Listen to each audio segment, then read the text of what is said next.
Hello everyone, welcome back again to my YouTube channel. My name is Kevin Sally. Pada YouTube channel ini teman-teman akan menemukan informasi menarik seputar cryptocurrency. So if you do like cryptocurrency, make sure kalian subscribe channel ini. Dan teman-teman, di update video kali ini kita akan bahas tentang kondisi Bitcoin. After this, kita juga akan ada upload untuk altcoins. So make sure untuk tahu altcoinsnya, teman-teman nonton video ini sampai selesai karena akan ada announcement di akhir dari video ini.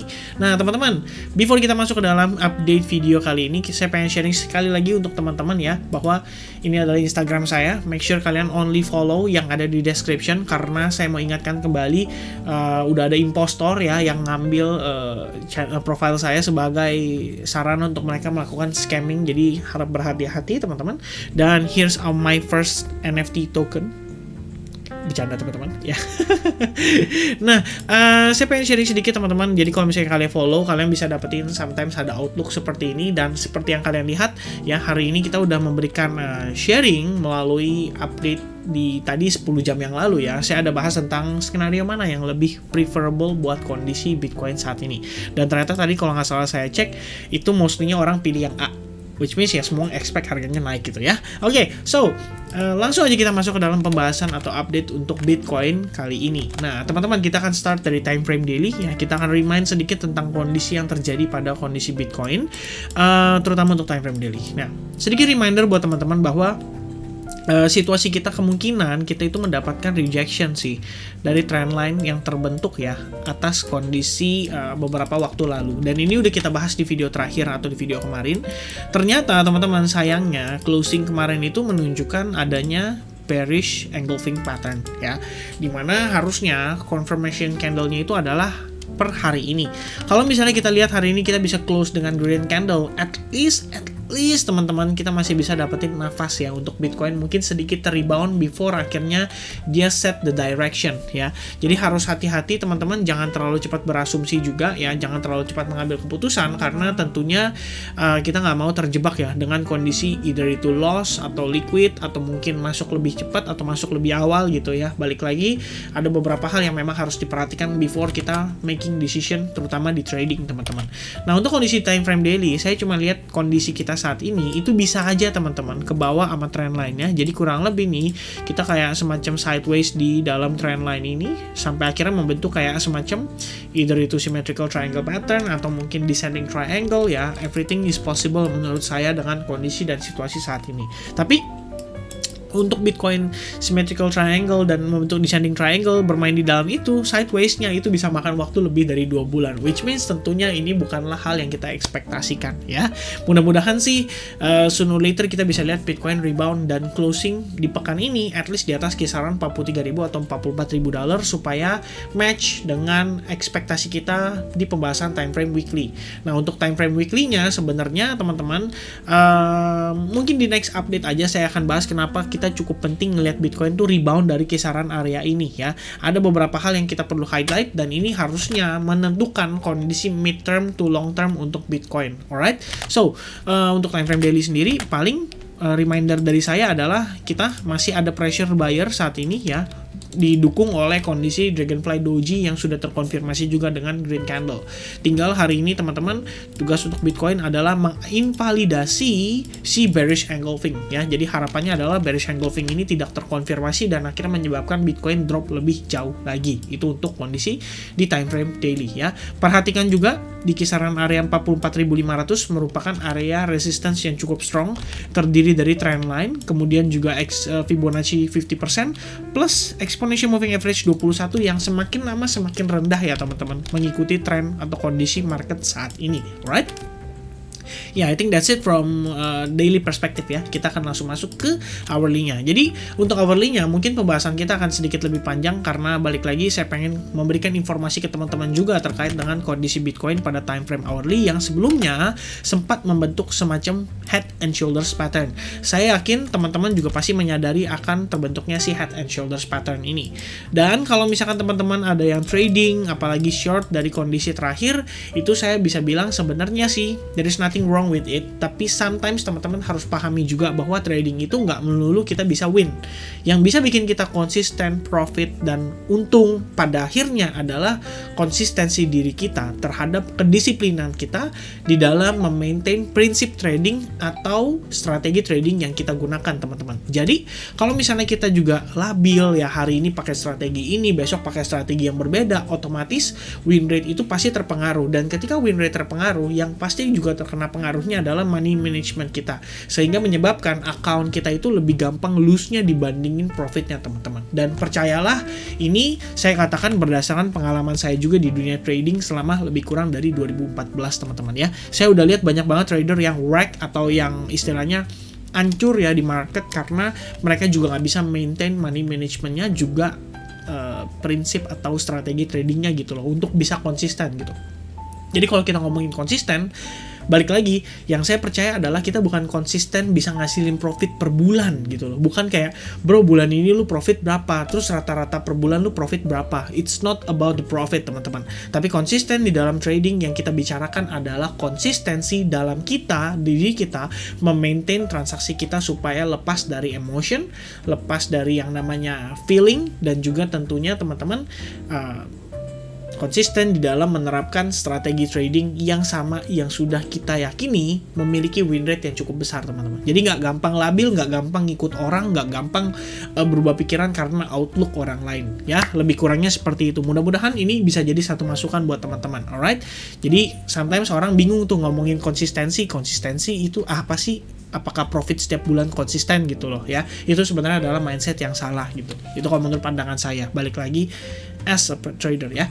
Nah, teman-teman, kondisi saat ini, let's say teman-teman melakukan short, dan sebenarnya ideally kalau misalnya short pada saat orang ngelihat break dari dia punya head and shoulders ya, ini kita buka aja langsung nih teman-teman, head and shoulders pattern ya. Kalau misalkan di sini biasanya ditunjukkan nih gimana sih tata cara trading di head and shoulders pattern.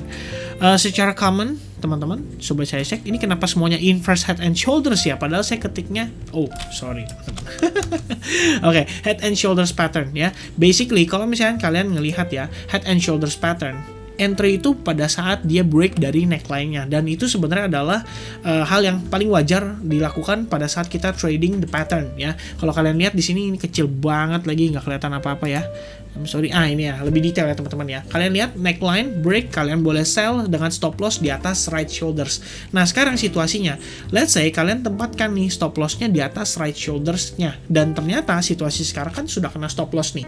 Nah, saran saya adalah jangan terburu-buru langsung mengambil kesimpulan bahwa market itu ready untuk pump ya. Saat ini memang kita melihat itu terdapat yang namanya fake out atau dia false breakdown ya. Tapi di situasi yang sama kita juga bisa lihat teman-teman, bisa aja loh market ini mengarah ke descending channel. Jadi memang pullback yang terjadi ini itu basically adalah potential lower high untuk Bitcoin saat ini ya. Kalau kalian lihat nih, pada saat setelah kita fake out ya, memang kita mengalami penguatan yang sangat impulsif dan sangat signifikan, tapi kita juga di saat yang sama ketahan pada Fibo 38,2%. Nah, yang mengartikan dan mengindikasikan bahwa di level tersebut itu terdapat resistance yang kita bisa katakan cukup strong gitu loh. Jadi kalau misalkan break dari misalnya dari head and shoulders terus kalian short, ternyata dia berbalik arah, terkena stop loss, dan sekarang malah berubah menjadi berpotensi untuk long atau kalian untuk masuk long, jangan langsung terburu-buru teman-teman. Sometimes kita butuh lebih dari sekedar informasi tadi untuk meyakinkan kita bahwa market itu sudah ready untuk berubah haluan. Nah, seperti apa contohnya? Pertama teman-teman, yes kita sempat discuss ya bahwa ada kemungkinan kita ngelihat di sini terbentuk yang namanya cup and handle pattern, which means saya juga meyakini bahwa ada kemungkinan kita ngelihat terbentuk cup and handle pattern dan berpotensi terjadi terhadap kondisi Bitcoin saat ini, which means breakout dari neckline-nya akan memberikan penguatan pada Bitcoin, atau probabilitas untuk bullish-nya itu menjadi lebih tinggi karena ya memang cup and handle adalah bullish reversal pattern. Judulnya aja udah bullish reversal pattern gitu ya.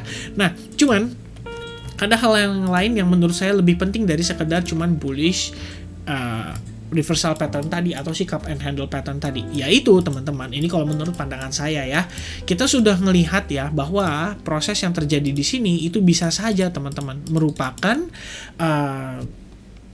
menuju ke subwave 2-nya kita ya. Ini adalah pembahasan di video terakhir kita. Jadi kalau misalkan teman-teman ingat ya, atau mungkin saya yang lupa ya, belum bahas ya, atau mungkin saya bahas di advanced group, saya lupa teman-teman. Indian ini adalah wave 1 atau possibly wave 1-nya kita menuju ke wave 2-nya kita.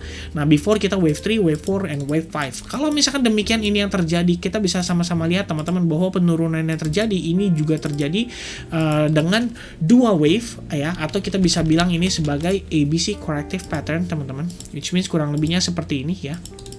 Nah, ini kalau kita geser sedikit ya, lebih kurangnya seperti ini, terlihat seperti ABC corrective pattern, which means ini bisa aja memang possibly our wave 2 teman-teman, karena at the same time kita lihat kita itu ketahannya di Fibo 50% dari pergerakan impulsive move yang terakhirnya menuju ke wave 1. Nah, kalau misalkan demikian ini adalah konfirmasi yang kita butuhkan, maka Bitcoin masih harus menunjukkan ke kita satu kali konfirmasi lagi, yaitu teman-teman di situasi saat ini terbentuknya yang namanya kita bilang biasa sebagai V formation. Nah, V formation ini biasanya itu setelah terjadi kita masih harus ngelihat dia terjadi pullback kembali, dan pullback ini menunjukkan bahwa market Bitcoin saat ini sudah siap untuk merubah haluannya dari yang tadinya high and then lower low ya, berubah menjadi lower high dan kemudian menjadi lower low, saat ini berubah menjadi higher low dan berubah menjadi higher high. Nah, otomatis teman-teman breakout dari sini itu akan memberikan kita signal bahwa market itu udah ready create higher high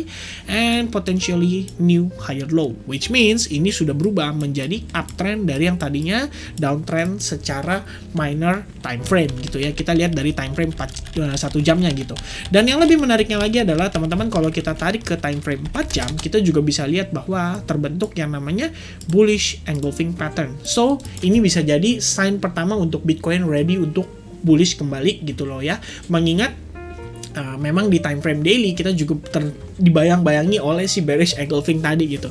Jadi menurut saya plus minus gitu. Kalau misalnya di kondisi untuk time frame kecil kita ngelihat Bitcoin itu ready untuk bullish kembali. Sementara di time frame besar kita lihat masih ada pressure terhadap sellers yang memberikan kondisi Bitcoin saat ini itu ya menjadi sebuah potensi terbentuknya lower high gitu. Mengingat hal tersebut, saya tetap tekankan bahwa tetap ada resiko di market. Kita bisa ngelihat si Bitcoin itu reject dari area ini dan akhirnya create lower low teman-teman ya.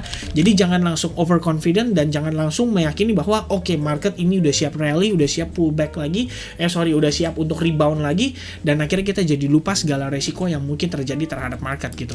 Nah, untuk menginvalidasi skenario bearish ini, Bitcoin itu wajib teman-teman, wajib nih ya, saya katakan sekali lagi, wajib untuk bisa break dari dia punya recent resistance-nya dari si V formation-nya. Nah, ini adalah konfirmasi yang kita butuhkan untuk memastikan bahwa oke, ini menjadi our higher low-nya, dan saat ini kita ngelihat Bitcoin itu memiliki potensi untuk berubah menjadi uptrend kembali teman-teman. Sehingga yang namanya cup and handle scenario itu bisa dikonfirmasikan, which means market ready to move back, istilahnya move back again to the neckline, dan akhirnya berhasil breakout untuk kemudian create potential higher high-nya. Dan at the same time teman-teman juga bisa menambahkan skenario ini, yaitu potential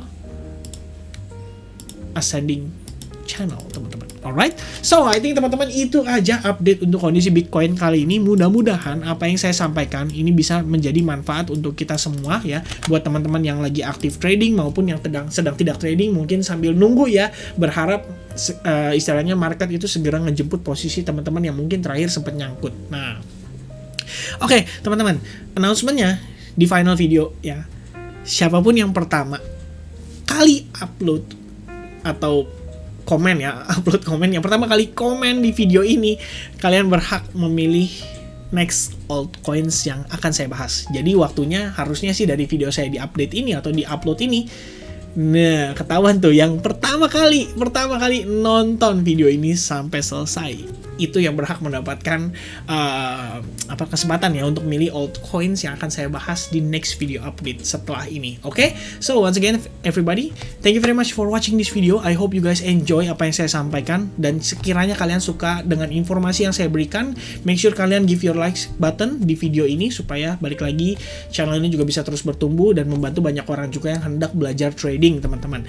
Nah, tentunya saya rasa itu saja ya yang bisa saya berikan informasinya. Kembali lagi disclaimer, this is not a financial advice video, dan mudah-mudahan teman-teman apa yang saya bagikan sekali lagi bisa bermanfaat buat kita semua. God bless everyone. Cheers and bye-bye.